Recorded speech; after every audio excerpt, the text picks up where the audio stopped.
உங்களுக்காக பணி செய்கிறேன்கிற நாடகம்லாம் ஆடாதீங்க. அவன் தான் உண்மையான தொழில் அரசியல்வாதி. அந்த அரசியல்வாதி எல்லாரும் கெட்டவன் தான், நீங்க உள்பட.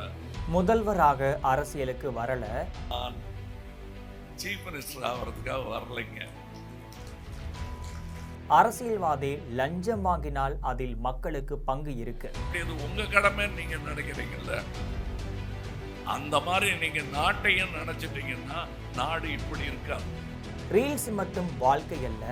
மாணவர்கள் மத்தியில கமலஹாசன் பேசிய இந்த பரபரப்பான கருத்துக்கு பின்னால் என்ன காரணம் இருக்கு அப்படிங்கறத பத்தி ஜெம் தொலைக்காட்சியில விரிவாக பார்க்கலாம். தள்ளுபடி அத்தனை பேரும் அள்ளும்படி 6 முதல் 60% வரை ஆடி தள்ளுபடியுடன் சூப்பர் சரவணா ஸ்டோர்ஸ், சென்னை, மதுரை, கோவை.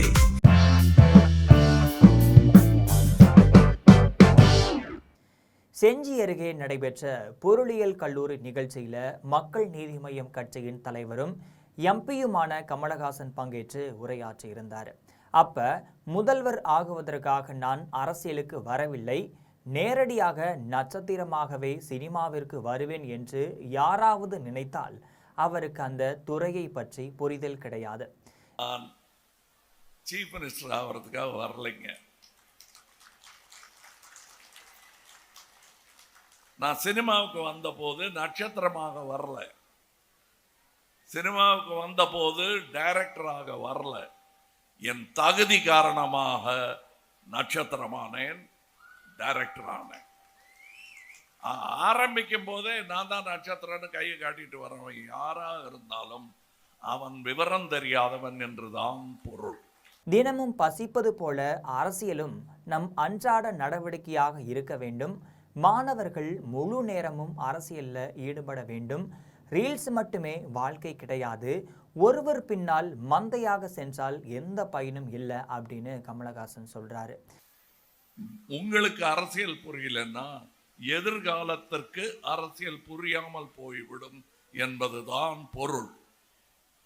நீங்கள் தான் நாளைய தலைவர்கள். அரசியல்வாதி மோசமாக இருக்கிறார், லஞ்சம் வாங்குகிறார் என்றால் அதில் மக்களுக்கும் ஒரு பங்கு இருக்கு. கொடுக்கிற கை நீட்டினால்தான் வாங்குற கை நீளும். என்னுடைய சாலை பள்ளமாக இருக்கிறது என்றால் அதற்கு நான் காரணமா என்று யோசித்து பாருங்கள். கண்டிப்பாக அதிலும் நமக்கு பொறுப்பு இருக்கு. சுயநலக்காரர்களின் கையில் செயற்கை நுண்ணறிவு இருக்கு. எனவே மாணவர்கள் ஏஐ அளவோடு பொறுப்போடு பயன்படுத்த வேண்டும். எல்லோரும் நல்லவர்கள் தானே, நாம் நம்முடைய வேலையை மட்டும் பார்த்து கொண்டு இருந்து விடலாம் அப்படின்னு நினைத்தால் அது சரியான அணுகுமுறை அல்ல அப்படின்னு சொல்றாரு. ஏஐயை பார்த்து பயப்பட வேண்டியதில்லை, ஆனால் எப்படி சாலையை பார்த்து பயப்பட வேண்டியதில்லை. ஆனால் சாலைக்கு விதி இல்லாமல் இருந்ததென்றால் விபத்து மட்டுமே மிஞ்சும். ஏஐக்கு நம்மை கெடுக்கும் பலமில்லை, ஆனால் ஏஐயினால் கிடைக்க போகும் நலன்களை எல்லாம் நாசமாக்கும் திறன் நம்மிடம் இருக்கு. தினமும் பசித்தால் எப்படி தினமும் சாப்பிடுகிறோமோ அதேபோல் அரசியலும் நம் அன்றாட பழக்கமாக இருக்க வேண்டும். குறைந்தபட்சம் அரசியலை கவனிக்காவது செய்யுங்கள். யாராவது பார்த்து கொள்வார்கள் என்று ஒதுங்கி நின்றால் யாரும் வந்து பார்க்க மாட்டார்கள். திடீரென ஒரு பிரச்சனை உங்கள் மீது விழும்போதுதான் ஏன் இது நடந்தது அப்படின்னு கேட்பீங்க. ஆனால் அதற்கு நாமும் ஒரு காரணம் என்பதை உணர வேண்டும் தெரிவிச்சிருக்காரு.